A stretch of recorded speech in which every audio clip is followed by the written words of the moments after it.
ipararamdam ko sa kanya kung gaano kasakit ang ginawa niya sa akin.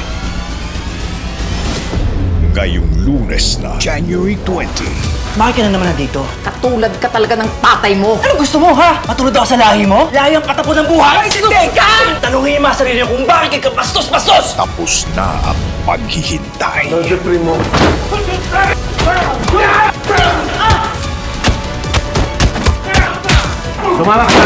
Sabi ko na, Amanda, ikaw yung nakita ko. Huwag kang makialam dito, Divina.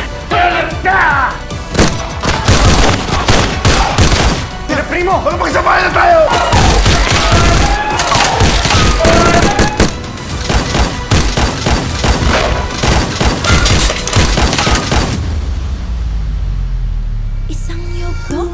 Tapos na ang pagtitiis. Nasa si tatay.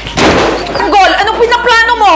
Alam mo ang ginagawang pagmamaltrato sa akin ni tatay mula nung bata ako. Bakit pinagsinungaling sa akin? Umasa ako. Magbabago ang pagtingin sa'yo ni Rigor. Papatayin ko siya! Huwag lang mo!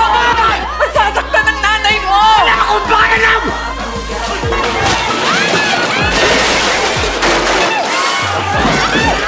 Tumutok ka na sa gabi ng paghiganti.